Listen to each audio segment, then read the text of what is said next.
Assalamualaikum warahmatullahi wabarakatuh.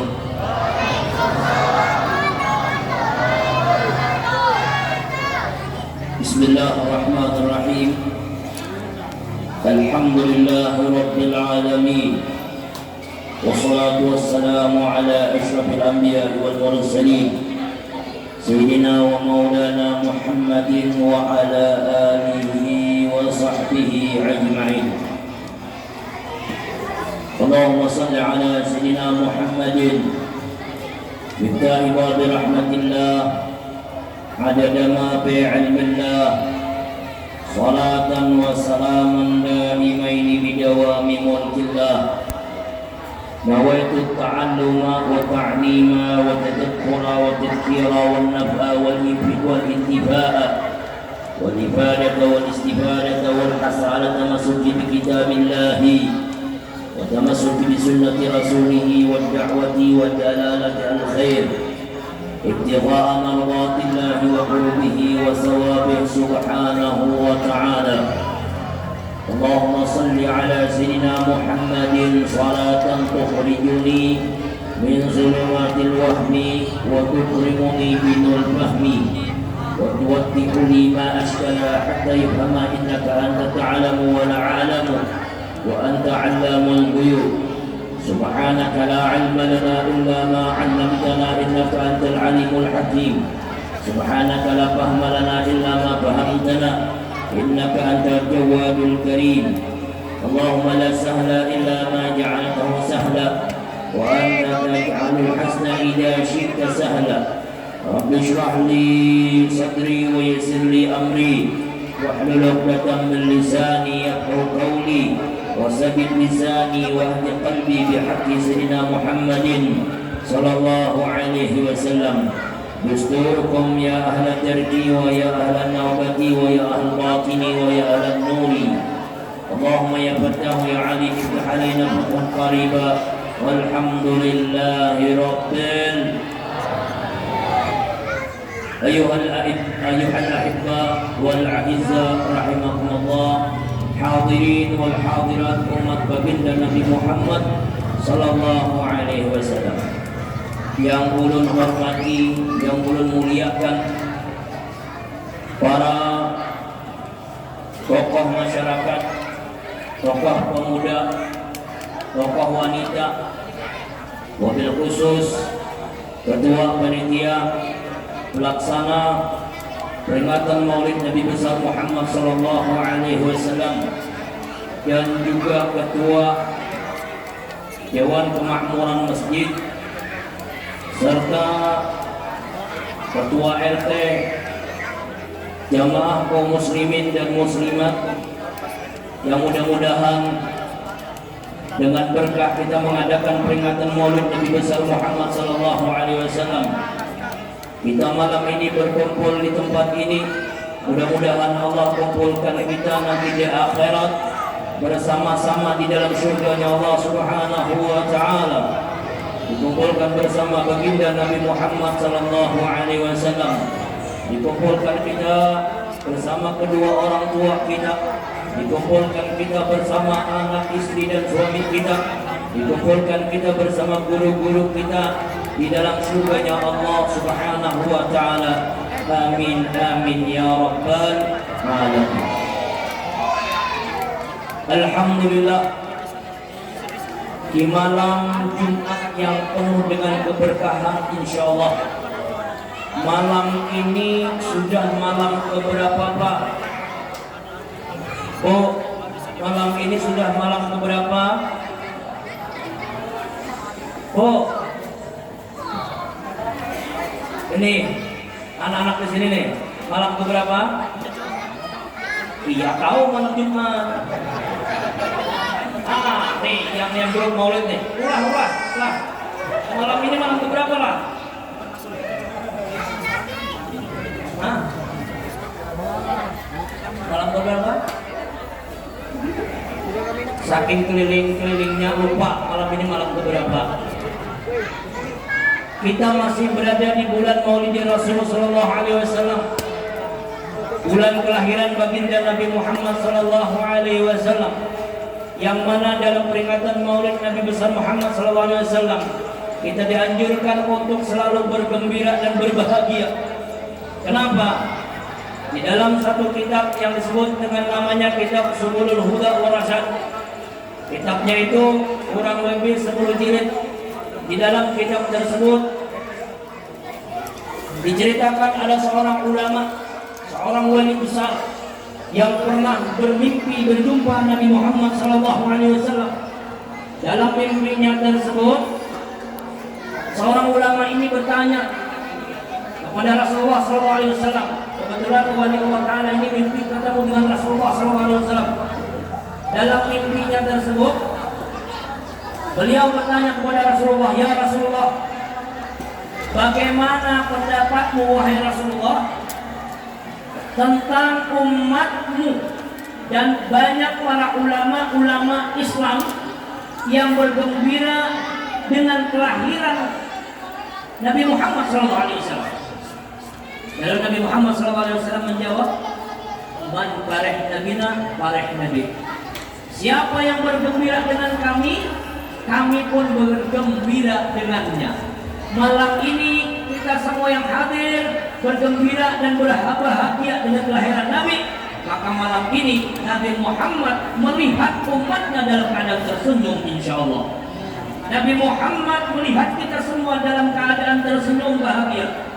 Dan Nabi Muhammad bangga dengan umat yang hari ini yang mengadakan peringatan Maulid Nabi besar Muhammad sallallahu alaihi wasallam. Di dalam sebuah kitab, nama kitabnya Bidayah wa Nihayah. Urun punya kitabnya itu kurang lebih 8 jilid.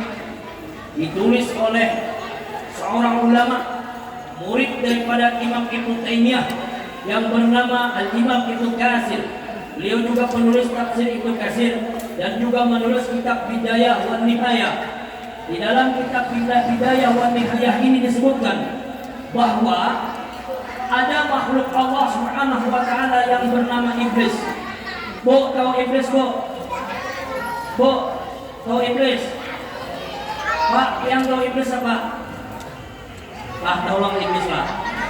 Nyaulah, jangan kamu sendiri. Pak, tolong Iblis lah. Tahu, gimana kenal Iblis? Tahu gak? Nih. Iblis itu Pak, nama aslinya bukan Iblis. Namanya Ajazil. Azazil. Iblis itu Pak pernah menjadi pemimpin malaikat. Iblis pernah menjaga surga. Iblis pernah tinggal di semua langit. Dari langit 1, 2, 3, 4, 5, 6, 7 pernah dikuasai oleh Iblis. 1. Iblis alaihi laknatullah, walaupun dia orang yang dekat dengan Allah, pernah menjadi pemimpin malaikat, tapi dia bermaksiat 1 kali saja bermaksiat kepada Allah.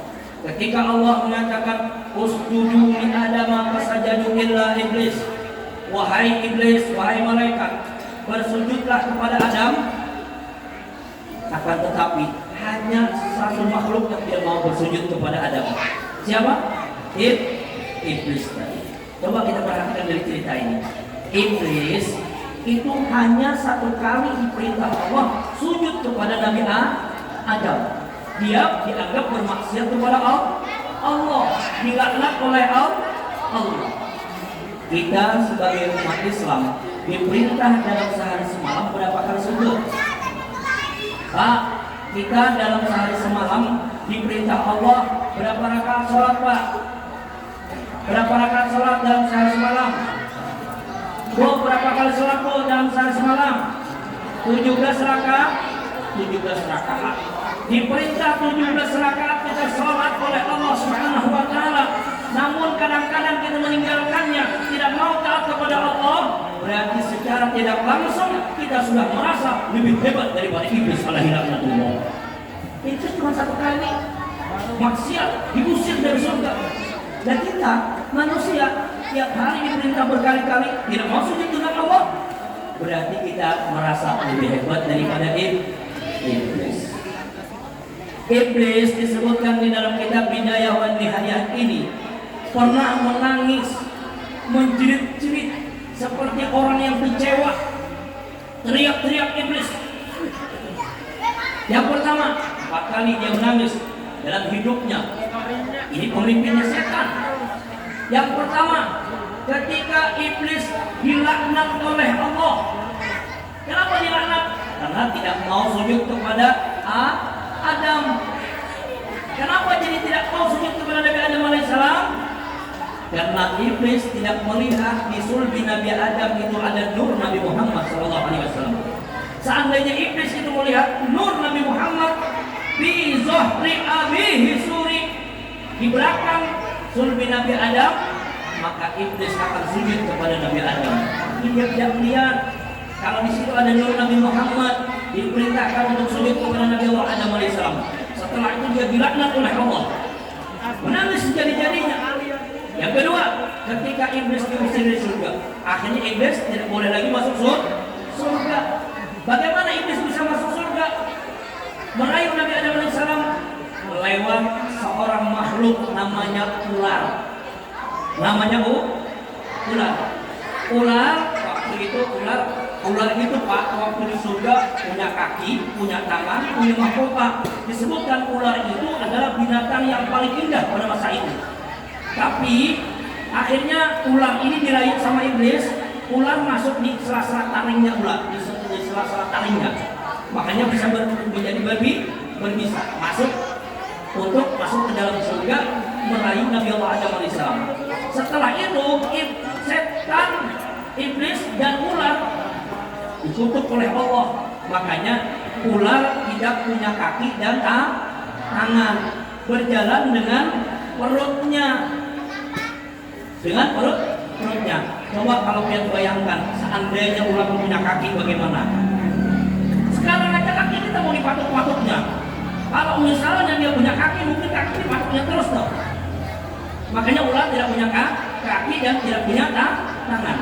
Nih, ada satu ilmu sebutkan, kalau ada ular naik ke rumah kita, Al-Habib Ali Baharun disebutkan di dalam kitab Fawaidul Mukhtarat. Gurunya Al-Habib Zain bin Ibrahim bin Smith menyebutkan, beliau mengatakan, bila mana ada binatang ular naik ke dalam rumah kita, kita lihat dulu, jangan langsung dimatikan, jangan langsung dipukul, dilihat dulu. Kalau ular itu jalannya rata, berarti itu jin. Tapi kalau ular itu jalannya menggok-menggok, menggunakan perutnya, itu ular asli. Jadi kalau rata jadi bunuh itu jin. Kalau jin, awas, nanti dia balas dendam. Itu makanya dilihat dulu di rumah.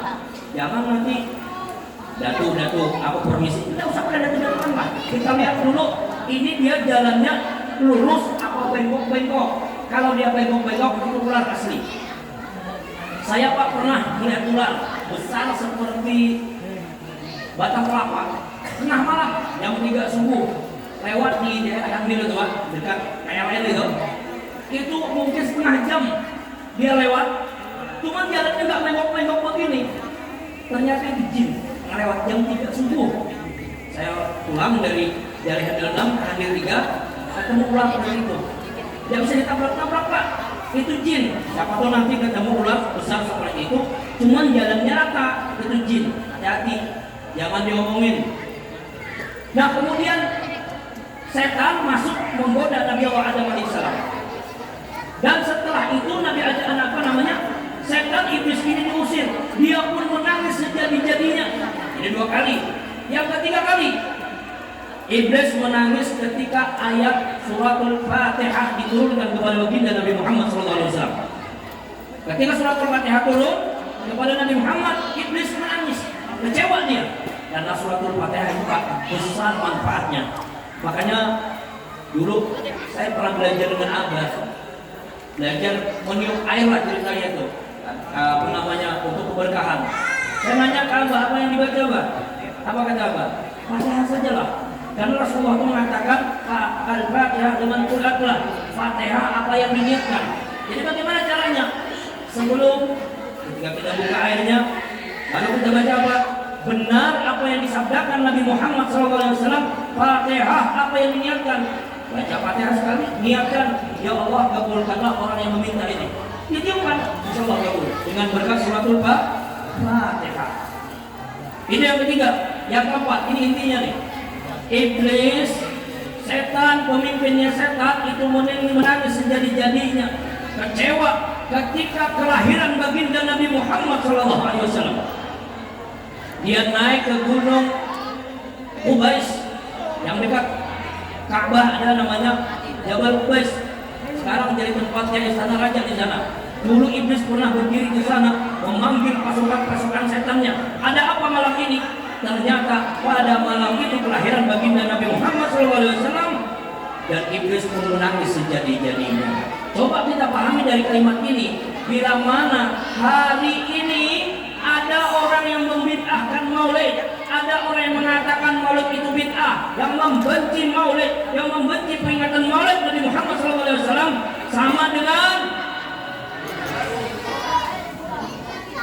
sama dengan iblis. Ini kita terang-terangan aja sudah. Karena kan yang menyebutkan ini adalah murid Imam Ibnu Taimiyah di dalam kitab Bidayah wa Nihayah. Iblis kecewa, menangis, tidak senang dengan kelahiran Nabi. Jadi bila mana ada orang yang benci dengan maulid, ada orang yang tidak senang dengan maulid, sama dengan iblis. Ya usah ditutup-tutupin lagi sudah. Makanya maulid Nabi, peringatan maulid Nabi besar Muhammad SAW ini perlu kita adakan dengan rasa gembira. Jangan takut uang yang dikeluarkan untuk peringatan maulid. Perhatikan apa yang dikatakan oleh Sayyidina Abu Bakar Siddiq di dalam kitab Al-Sofah, di dalam kitab An-Ni'matul Kubra. Man anfaqa dirhaman ala qiraati maulidin Nabi SAW kana rafiqi fil jannah. Sayyidina Abu Bakar salah satu sahabat yang dijamin oleh Rasulullah masuk surga.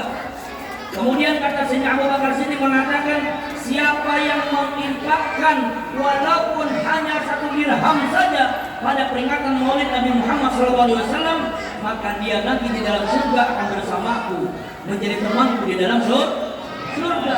Bahkan Al-Imam Hasan Al-Basri, seorang ulama, rais tabi'in, pemimpin tabi'in, pernah mengatakan, wadidtu law kana li mithla jabal Uhud fa anfaqtu ala qiraati maulidin Nabi sallallahu alaihi wasallam. Seandainya aku punya emas sebesar gunung Uhud, maka aku akan infakkan semuanya untuk peringatan maulid Nabi besar Muhammad sallallahu alaihi wasallam. Kita ini kadang-kadang Pak ya, kalau sudah 17-an habis-habisan. Kalau sudah hari jadi partai habis-habisan. Kalau sudah hari jadi perkantoran perusahaan habis-habisan. Tapi giliran peringatan maulid Nabi Muhammad SAW, kalau sudah lihat daftar sumbangan, dilihat dulu siapa. Oh, 10.000, 50.000. Dicari nominal yang paling kecil, itu yang diikutin.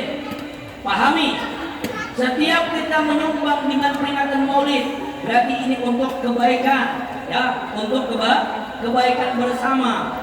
Maka apabila seseorang nyumbang 10.000, Allah akan balas dia 100.000.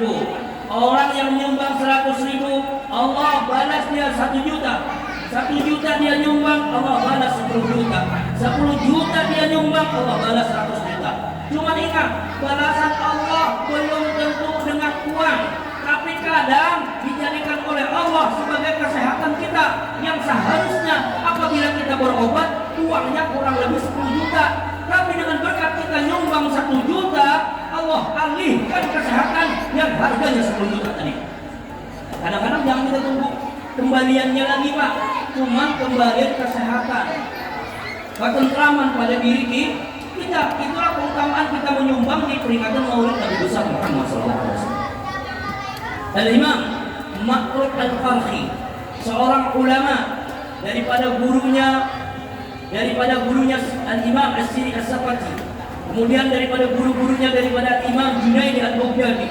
Beliau pernah mengatakan, man hayya'a ta'aman wa jama'a ikhwanan wa awqada sirajan wa labisa jadidan wa tabakhara wa ta'attara wa tajammala wa ta'ziman li maulidin Nabi sallallahu alaihi wasallam, hasyarahu Allah yaumal qiyamah ma'a firqatil ula minan nabiyyin wa kana fi a'la iliyyin. Perhatikan di kalimatnya. Man hayya ta'aman, siapa yang menyiapkan makanan. Malam ini Pak Halim makanan dulu lah.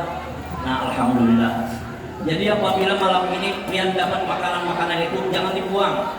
Dibuang ke perut. Dimakan makanannya.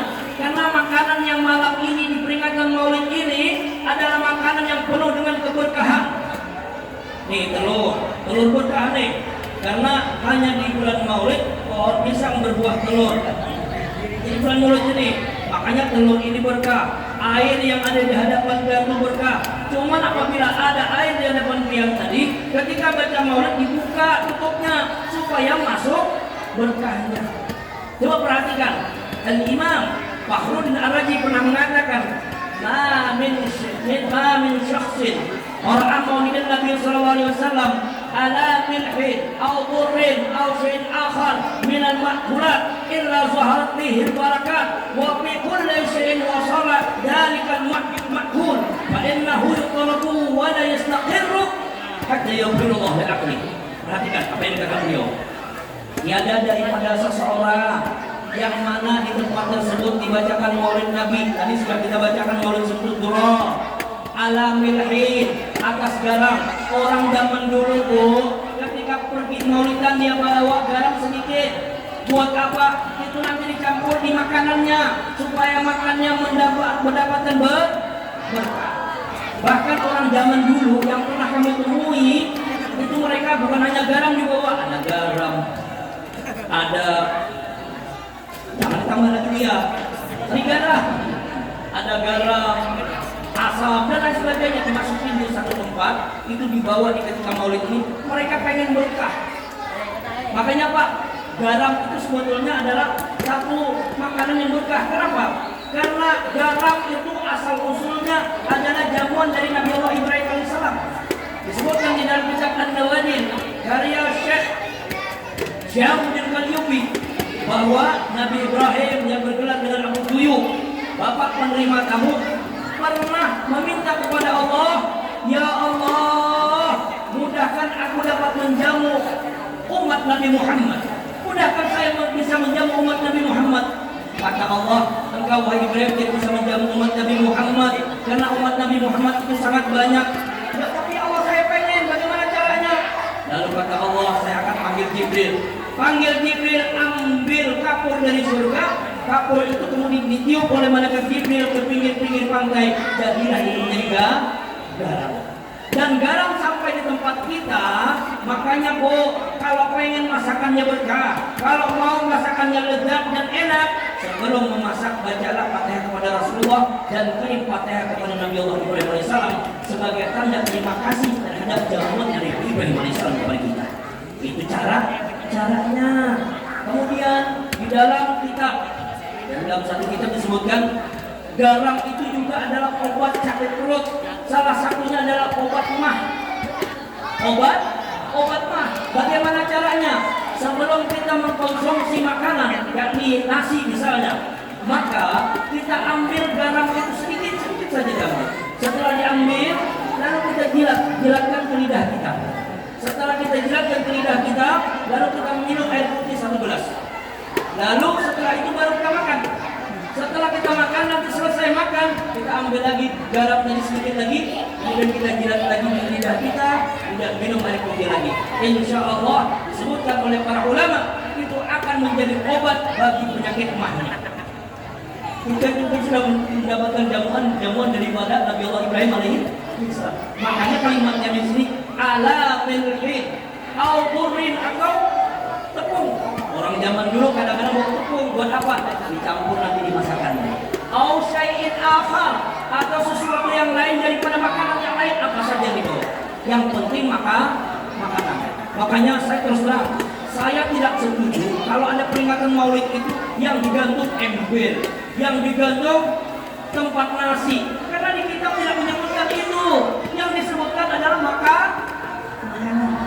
Tidak ada dalilnya kalau yang ada tutup tempat nasi, ember, baskom itu tidak ada dalilnya. Yang ada dalilnya hanya makanan.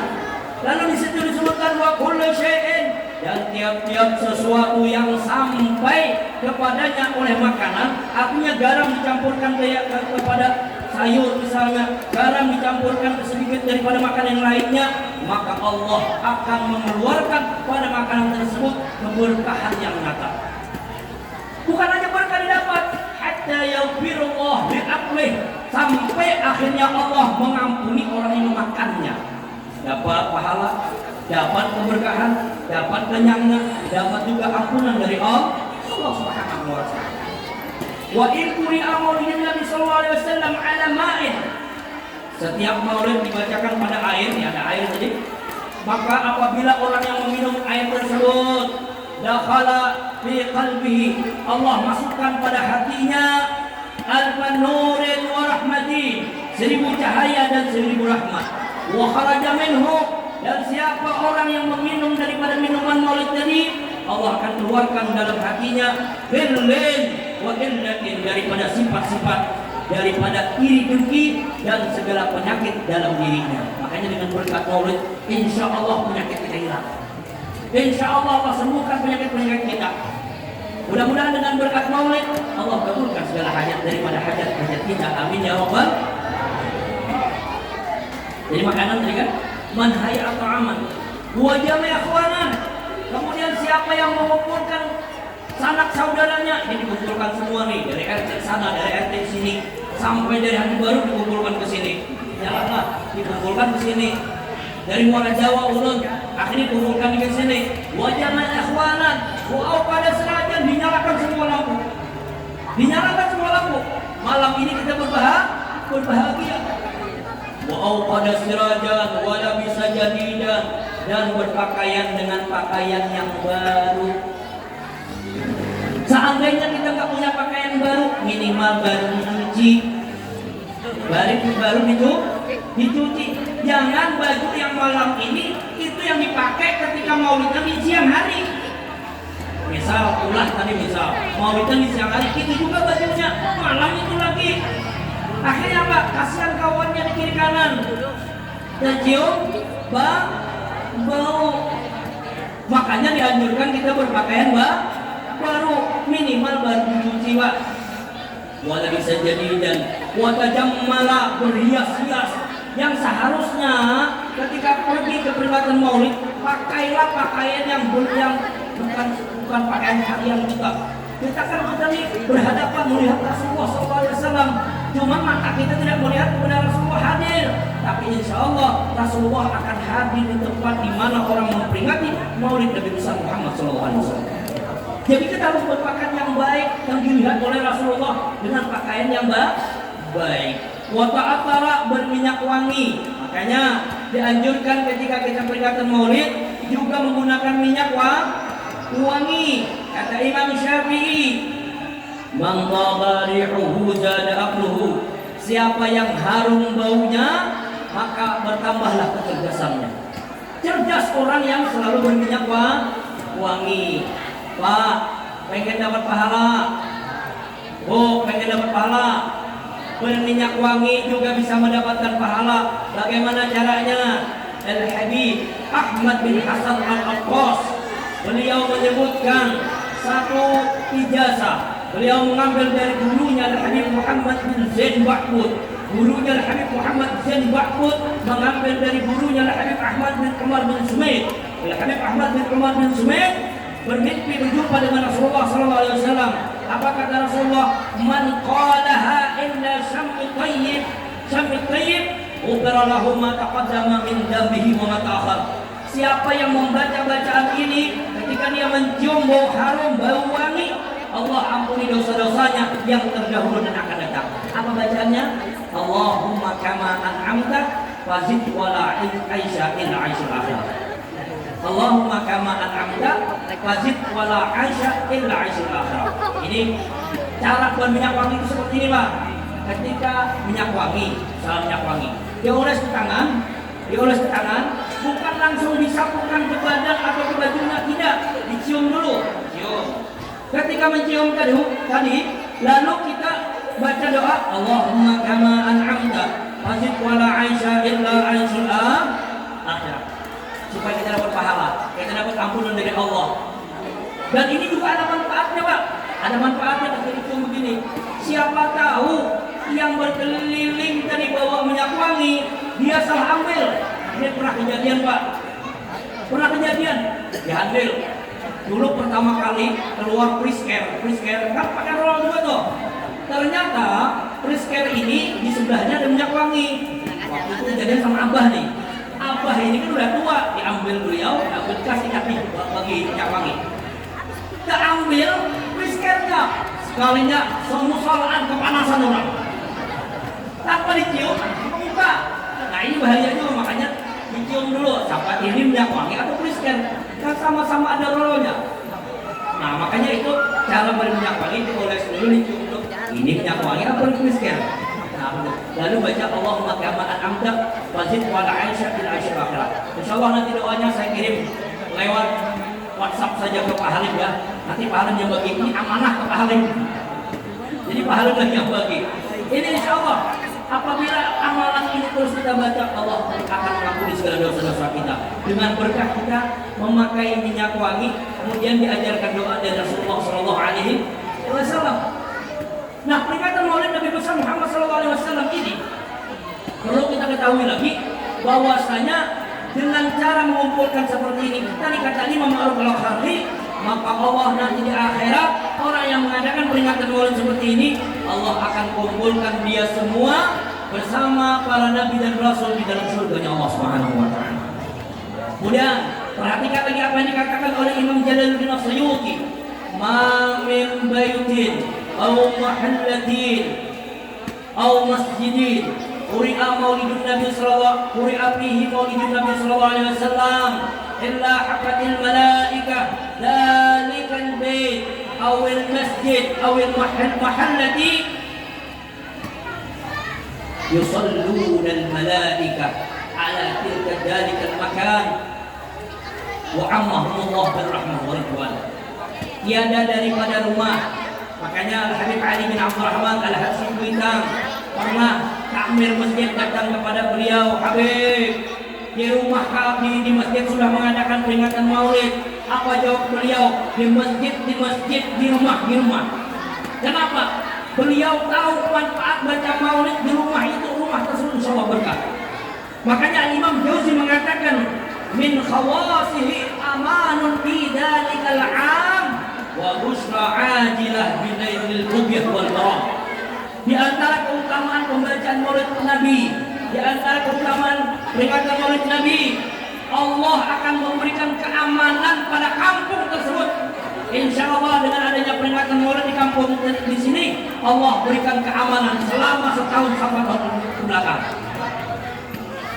Dan Allah Subhanahu wa taala akan mengabulkan segala doa-doa yang dipanjatkan di saat peringatan Maulid Nabi besar Muhammad SAW.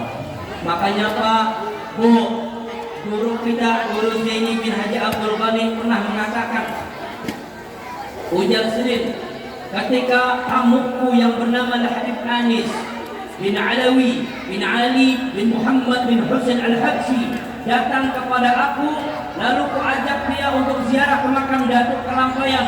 Sampai dia beli Datuk Kelampayan, Habib Anis disuruh baca doa. Tapi Habib Anis tidak mau baca doa. Lalu ditanya, apa yang menyebabkan kau tidak mau baca doa? Kata Habib Anis, setiap majelis, setiap seperti ziarah ini, aku akan hadirkan istriku, aku akan hadirkan mertuaku, aku akan hadirkan anak-anakku, agar mereka seakan-akan hadir di tempat itu secara roh walaupun zahirnya tidak terhadir. Makanya Pak, Bu, ketika adanya peringatan Maulid ini, kita pejamkan mata kita, kemudian kita hadirkan di situ ada ayah dan bunda kita hadirkan istri dan anak-anak kita hadirkan suami kita hadirkan mertua dan menantu kita, sehingga mereka dalam roh hadir di majelis ini walaupun tidak terlihat oleh mata kita, tapi dengan keberkahannya insya Allah keluarga kita akan menjadi keluarga yang sakinah mawaddah warahmah. Dan kata Habib Anis, saya tidak mau masuk surga sendirian, tapi saya pengen mengajak keluarga saya, makanya saya hadirkan semuanya. Makanya Bu, Pak, kalau lagi mahlul qiyam, tahu mahlul qiyam kan? Jika ya Nabi salam alaika. Maka cobalah kita dengan khusyuk hadirkan seakan-akan Rasulullah. Karena Bapak, karena di bulan Maulid atau di pembacaan Maulid, setiap mahal diam itu Rasulullah pasti hadir di tengah-tengah tersebut. Pasti. Dan disebutkan dulu pernah terjadi Pak di daerah Pasuruan. Tahu Pasuruan Pak? Tahu Pasuruan, Jawa Timur. Di daerah Jawa Timur di Pasuruan. Di sana ada seorang ulama namanya Syekh Nawawi, pimpinan daripada pondok pesantren Sidogi. Kami alhamdulillah sempat tabarukan di pondok pesantren tersebut. Usia pondok pesantren Sidogi saat ini kurang lebih 300 tahun karena didirikan oleh Syekh Sulaiman Basyiban. Kiai Nawawi ini pernah diundang ke kota Pasuruan karena dari Keraton kemudian sampai ke perkampungan Sidogi itu dari Keraton saja udah 7 kilo ke sana. Ini ke kotanya diundang oleh para habaib untuk acara Maulid Nabi, diundang bersama-sama. Ketika mahal diam, ya Nabi salam alaika, semua orang berdiri, termasuk para habaib, kecuali satu yang tidak berdiri. Siapa? Syekh Nawawi, Kiai Nawawi tidak berdiri. Jadi setelah selesai, ternyata Pak Habib nanya, Kiai, tadi kata jemaah dia kok nggak berdiri? Mungkin sakit tak kakinya? Apa kata Kiai Nawawi? Kaifa ana agung wa Rasulullah SAW amam. Bagaimana aku bisa berdiri sedangkan Rasulullah duduk di depanku? Bagaimana aku bisa berdiri menghormat kepada Rasulullah sedangkan Rasulullah ada duduk di depanku? Beliau melihat Rasulullah hadir ketika pembacaan Maulid Nabi. Ada lagi satu cerita, dan ini cerita diambil di dalam satu cerita oleh seorang ustaz yang mana beliau ini berasal dari Semarang. Tahu Semarang Bu? Tahu Semarang? Tadi dari Jawa Timur kita ke Jawa Tengah ya. Semarang ke Jawa Tengah. Di Jawa Tengah itu ada seorang ustaz, beliau lulusan Hadramut. Ketika pulang dari Hadramut, beliau bikin perkumpulan Maulid.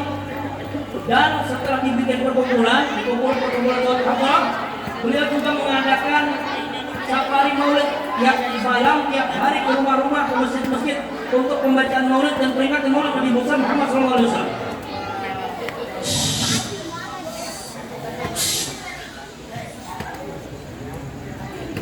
Lalu si ustadz ini punya jamaahnya anak-anak. Ada anak kecil satu orang, usianya kurang lebih 10 tahun. Bu, biasa kalau 10 tahun itu anak SD kelas berapa Bu? Bu, anak SD kelas berapa kalau 10 tahun? Anggaplah kelas 4 SD ya, 4 SD. Jadi yang 10 tahun ini Bu, Pak, anehnya setiap mahal diam, dia pingsan. Mulai sallallahu ala Muhammad sallallahu alaihi wasallam, dia berdiri. Pas ya Nabi, langsung pingsan si anak ini. Nanti ketika sudah selesai sallallahu ala Muhammad, baik turun, dia bangun lagi. Si ustadz ini juga enak kalau nanya apa yang menyebabkan dia pingsan. Akhirnya perputaran safari Maulid ini kena giliran di rumahnya sendiri. Waktu itu acaranya siang hari. Ketika namanya di rumahnya sendiri, ya Rabbi sholli ala Muhammad, ya Rabbi sholli alaihi wasallim. Si anak ini namanya rumahnya sendiri, dia masih main, namanya juga anak-anak, masih main di luar. Kemudian ketika wahina qalwa awadhu imadan habib, dia dengar wahina qalwa ini, langsung cuci tangan untuk masuk ke dalam majelis. Ini gambaran ya Pak ya. Kalau ada di tempat kita sudah ya Rabbi sholli ala Muhammad, masih santai di luar sana, berarti sama dengan anak tapi yang berarti nyawinya ya Allah. Cobalah kita ngumpul di dalam, kan tidak tiap hari juga, tidak tiap jam juga. Ambillah kesempatan ketika Maulid ini, ya Rabbi sholli ala Muhammad, duduk bersama-sama paling 1 jam.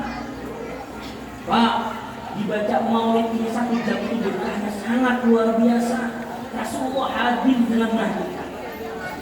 kita Pak, kalau lagi main HP 2 jam tahan. Bagaimana hanya duduk maulid yang dibaca 1 jam kadang-kadang kayak orang semutan. Betul nggak Pak? Betul nggak? Pengalaman. Lalu Ustadz ini, kemudian dia pingsan. Pingsan lagi nih, di rumah sini dia pingsan. Setelah selesai acara, si Ustadz ini cerita, ini Pak anak sampai lagi ada keunikan. Setiap mahaludnya dia pingsan. Coba tanyakan kepada anak sampai apa yang terjadi, apa yang menyebabkan dia pingsan. Lalu ketika ayah dan bundanya bertanya, kenapa yang menyebabkan kau pingsan ketika mahaludnya? Dijawab oleh si anak ini. Anak ini baru umur 10 tahun Pak ya. Bu, 10 tahun ya. Ini omongannya sudah tinggi nih, ditanya. Demi Allah kata anak ini. Seandainya bukan karena ayah dan bunda bertanya kepada saya tidak akan menyampaikan rahasia ini. Ibunya lalu bertanya, ayo apa yang menyebabkan kau pingsan? Lalu dijawab, ketahuilah wahai ibu, ketahuilah wahai ayah, ketika mahalul qiyam aku pingsan, aku melihat cahaya yang masuk, dan itu adalah cahaya Nabi Muhammad SAW hadir di peringatan Maulid Nabi besar Muhammad SAW. Lalu sebelum mereka datanglah Sayyidina Abu Bakar, Umar, Utsman, Ali, Sayyidah Khadijah, Sayyidah Fatimah, Sayyidina Hasan, wa Maulana Husain. Ibunya nanya, kamu tahu kalau Sayyidina Abu Bakar dari mana? Kau tahu Umar, Utsman, Ali dan Khadijah dan Fatimah? Di mana kau tahu? Mereka memperkenalkan diri kepada aku, wahai ibu. Terus ketika yang terakhir masuk orang yang gagah tampan itu masuk dengan cahayanya, aku tidak bisa melihat wajahnya, akhirnya aku pingsan. Itu adalah Nabi Muhammad SAW. Dan ini terjadi di Semarang sana Pak. Mudah-mudahan sewaktu-waktu kita pun bisa melihat wajah Nabi Muhammad Sallallahu Alaihi Wasallam. Bagaimana cara supaya kita bisa melihat Nabi Muhammad Sallallahu Alaihi Wasallam? Memperbanyak salawat kepada Nabi Muhammad. Oh, ibu biasanya kalau baca salawat seharinya berapa kali Bu? Berapa Bu? 1000. Alhamdulillah. Lah, kita berapa kali sehari baca salawat? Itulah. Hah? Ada hitungannya? Pak, baca salawat itu Pak minimal 5 kali sehari. Kalau pian kurang 5 kali berarti pian harus bayang. Ya Allah, 5 kali sehari. Tapi dari ulama kita mengatakan ini bukan yang masalah kewajiban ya. Disebutkan itu minimal orang bersalawat sehari semalam itu 300 kali. 300 kali supaya kita apa?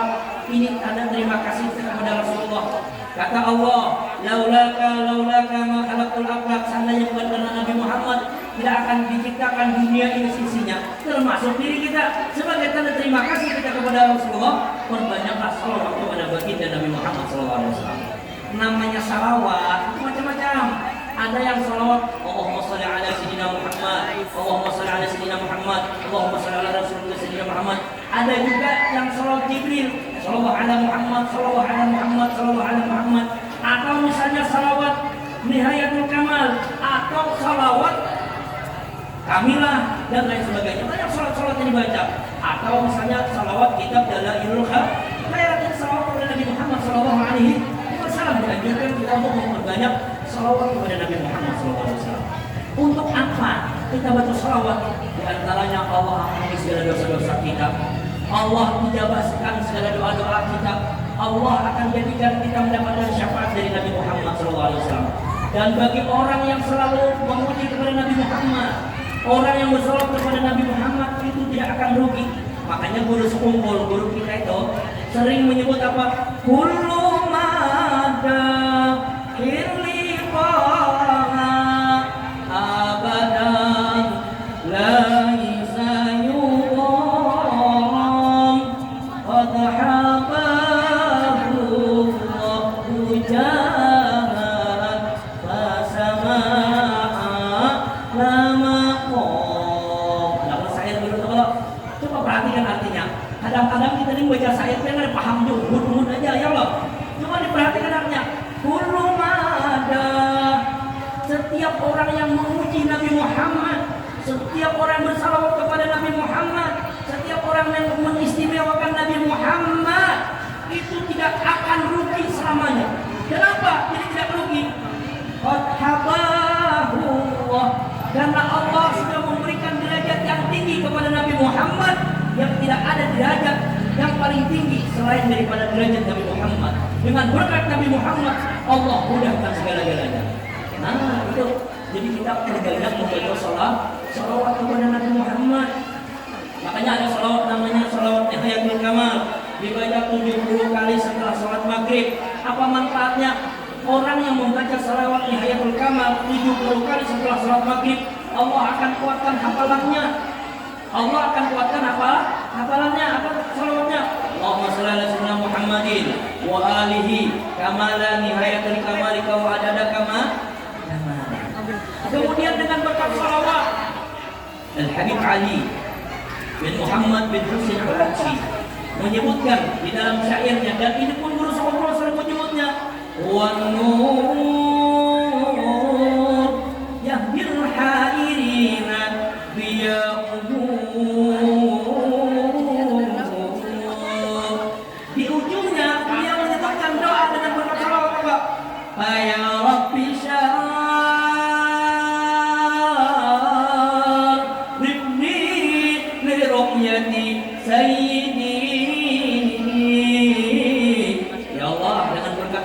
ya Allah, muliakan aku dapat memandang wajah Nabi Muhammad SAW. Dengan berkat salawat kita bisa memandang wajah Nabi Muhammad. Ini kalau biasa dibaca Guru Sallallahu, makanya kita ini kadang-kadang ada paham juga Guru Sallallahu menangis semua. Maka sebetulnya di situ doa kepada Allah. Guru Sallallahu membuktikan cintanya kepada Rasulullah, menyebut nama Nabi Muhammad. Makanya jadi kita apa? Sering menyesali Pak. Inni muhibbun bidzikri Ahmad, basir muhibban walau biru'ya, basir muhibban walau biru'ya. Inni muhibbun, aku adalah orang yang cinta kepada Nabi Muhammad. Dengan cintaku aku buktikan dengan bidzikri Ahmad, selalu tersebut nama Nabi Muhammad dengan salawat kepada Nabi Muhammad agar apa? Basyir muhibban, ya Allah kabarkan kepada kami ya Allah, kami dapat memandang wajah Nabi Muhammad walau biru'ya, walaupun hanya di dalam mimpi kami. Siapa yang pernah bermimpi Nabi Muhammad, nanti di akhir umurnya pastikan dia akan bersama dengan Nabi Muhammad SAW.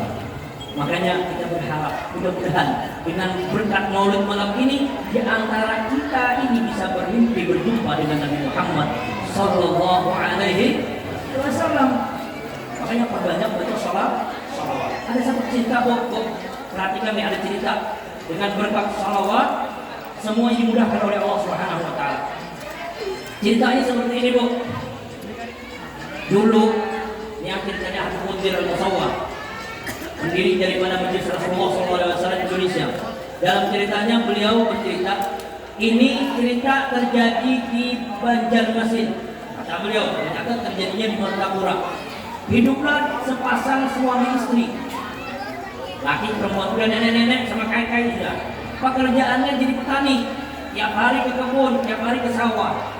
Cuman beliau kedua-duanya ini ahli salawat, selalu turut berkesan dengan bersalawat kepada Nabi Muhammad. Suatu waktu setelah selesai mencangkul, kecapean, dia duduk santai dengan istrinya, nanya kepada istrinya, Bu, mau nggak kita naik haji? Kata suaminya, kata ibunya, kata istrinya, boro-boro kita mau naik haji, makan aja susah. Udahlah, namanya kita nggak punya uang yang cukup, berkhayal saja lah naik haji katanya. Akhirnya mereka kembali lagi mencangkul. Ketika mencangkul beberapa kali dia sambil baca salawat, ternyata di ujung cangkulnya berbunyi tak. Dilihatnya ternyata mata cangkulnya ini mengenai sesuatu besarnya seperti jempol, bercahaya-cahaya seperti itu. Jadi akhirnya apa? Yang batu yang kena ini dibawanya ke pasar ikan Martapura. Ke pasar ikan Martapura, sepatunya saja masih penuh dengan becek, masih bawa cangkul ke sana. Kata orang pasar Intan, Pak, di sini bukan pasar Cangkul, di sini pasar Intan. Dia nanya, saya kesini cuma mau nanya, ini batu apa? Dilihat sama orang. Apa kata orang? Bapak mau jual berapa? Bapak mau jual berapa? Loh, itu apa? Ini bapak mau jual berapa? Masih keras-kerasan yang antara penjual dan pembeli. Ini batu apa? Ini bapak mau jual berapa? Namanya cerita naik haji tadi ya. Lalu dia mengatakan apa? Pak, kira-kira kalau saya jual itu bisa nggak naik haji suami istri saya? Kata orangnya apa? Jangankan suami istri naik haji, satu kampung bisa naik haji. Satu kampung bisa naik haji. Intan termahal itu pasti bicara apa tuh? Bicara apa yang mahal biasanya? Pula, bicara pula. Itu pula ini tahu Intan pernah masalah itu tahu yang mahal.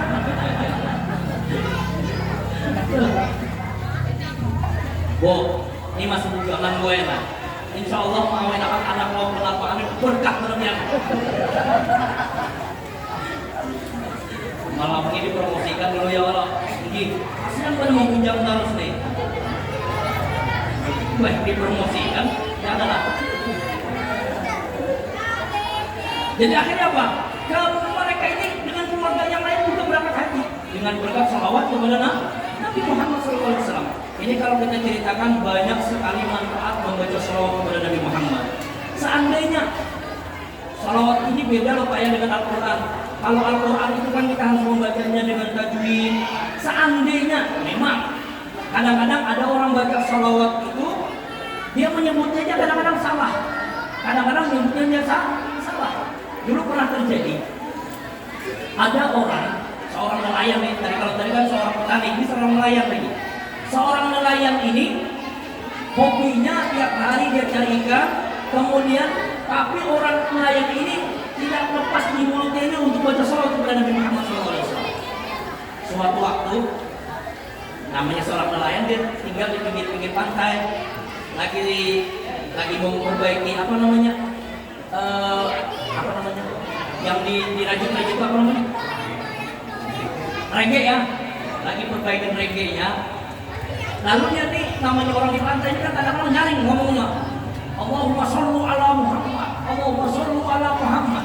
Seharusnya kan sholli tulisannya tuh. Dia baca Allahumma sholli ala Muhammad, Allahumma sholli ala Muhammad. Kebetulan lewat tuan guru. Gurunya ini di situ kebetulan dekat pelabuhan, mau menyeberang ke satu pulau. Si guru ini mau ceramah di sana. Allahumma sholli ala Muhammad. Kata tuan guru ini, Pak, bacaannya salah. Seharusnya sholli ala Sayyidina Muhammad. Oh, terima kasih sudah dibetulkan. Akhirnya guru tadi berangkat naik kapal, perahunya menyeberang ke satu pulau. Di pertengahan perjalanan guru tadi, si nelayan ingat, ya Allah, tapi guru tadi bilang sholli atau sholia ya? Sholli apa sholia? Akhirnya tanpa sadar dia lari di atas air. Langsung kata pas kapalnya lewatin, Pak Guru, mampir dulu.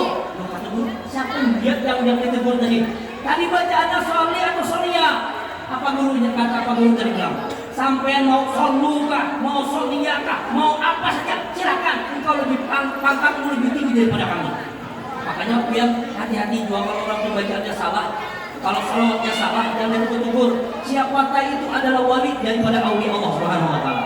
Ini gara-gara menegur, ternyata yang ditegur ini pangkatnya lebih tinggi daripada yang menegurnya. Ini berkat salawat, insya Allah Allah jabahkan segala doa-doa kita. Dengan berkat maulid Nabi Muhammad SAW, mudah-mudahan setelah kita pulang dari tempat ini, Allah kabulkan segala hajat-hajat kita, hajat di dunia wa hajat di akhirat. Dengan berkat maulid Nabi Muhammad SAW, mudah-mudahan Allah tidak matikan kita sebelum kita dapat berhaji dan berumrah ke tanah suci Mekah, berziarah ke makam baginda Nabi Muhammad SAW di kota Madinah. Mudah-mudahan dengan berkat maulid Nabi besar Muhammad SAW, di antara kita ada yang sakit, ayah kita sakit, ibu kita sakit, nenek kita sakit, atau keluarga kita, saudara kita ada yang sakit. Dengan berkat maulid malam ini, mudah-mudahan Allah sembuhkan segala penyakit-penyakitnya. Dan mudah-mudahan di antara kita punya hajat, insya Allah semua ini kita punya hajat. Di dalam hati kita pian-pian tanamkan, di situ ada hajat. Mudah-mudahan dengan berkat maulid malam ini Allah kabulkan hajat di dunia, hajat akhirat kita. Dan mudah-mudahan Allah ampuni segala dosa-dosa kita. Allah jadikan kita nanti di akhir umur kita dapat mengucapkan kalimat la ilaha illallah Muhammadur Rasulullah, dan mudah-mudahan kita mati dalam keadaan husnul khatimah. Mudah-mudahan kita semua mati dalam keadaan husnul khatimah, dan mudah-mudahan ketika nanti kita meninggal dunia, kita masuk di dalam kubur kita seperti janjinya fa idza mata hawanallah jawaba munkar wan nakir, dengan berkat maulid kata Imam Jalalain Masyuki, Allah mudahkan bagi orang yang mengadakan maulid Nabi menjawab pertanyaan munkar dan nakir.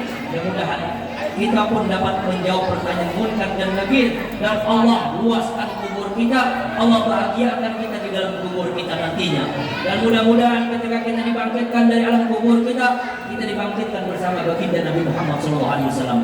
Ketika kita di padang mahsyar yang disebutkan matahari hanya sedekah saja, mudah-mudahan azilna tahta zillu kayawm la zilla ila zillu.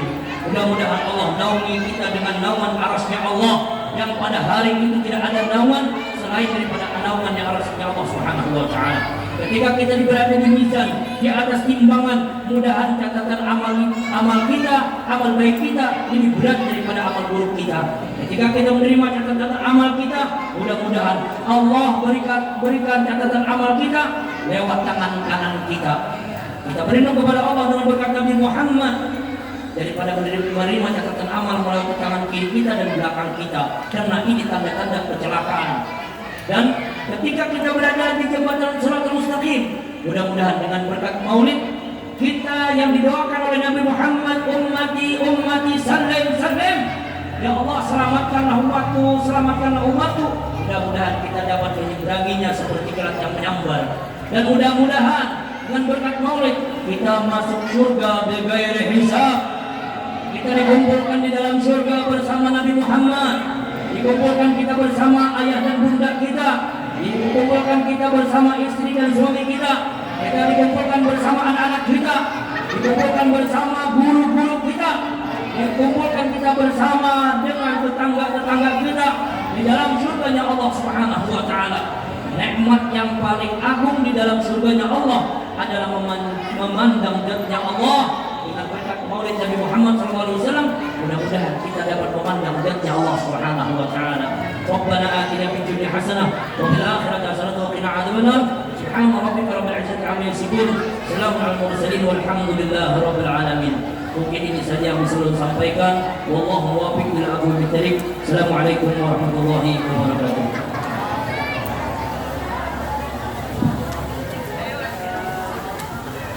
Bismillah.